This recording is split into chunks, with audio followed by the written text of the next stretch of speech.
Well, Skylines were built in Colombia as a transportation system. Originally, when you have this vertical city, you need some way to get product from one place to another.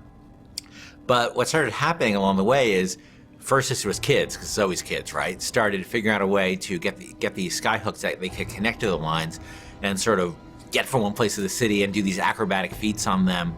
But as the situation in Colombia started devolving and the place got more violent and normal routes of transportation started getting disrupted, and people started using the Skylines to get around. The Vox Populi and the founders started using it in combat situations. And all of a sudden, the requirement for guys who knew their way around a skyline and who could fight effectively on the skylines became way more important.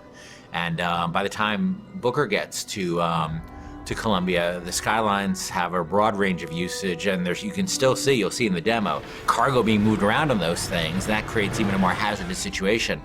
But there's also people using it for all kinds of purposes, including and especially combat.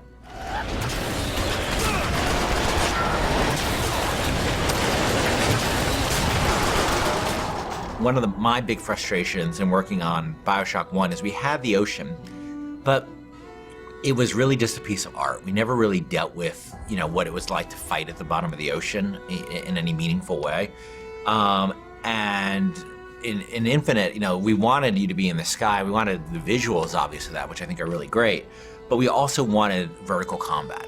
And we played around with lots of ideas for like using flight and stuff like that for a while. But in the end of the day, to me, the experience of being on a plane versus the experience of being on a roller coaster is a very different experience. For me, it's always been about wooden roller coasters. I've never been as much a fan of the steel ones.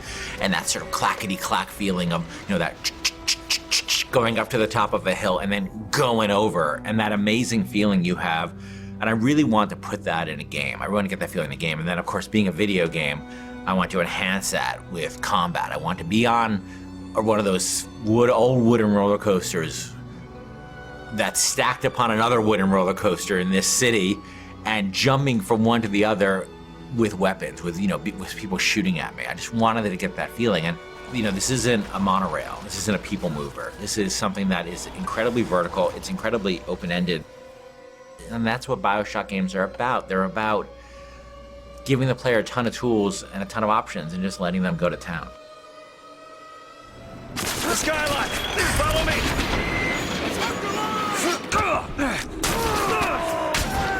To tell you the truth, it took a long time to get it right, but I think we're really at the stage now where it feels just great, and it looks awesome, and it feels awesome, and it's one of our biggest challenges on Infinite, and I think we're really getting there.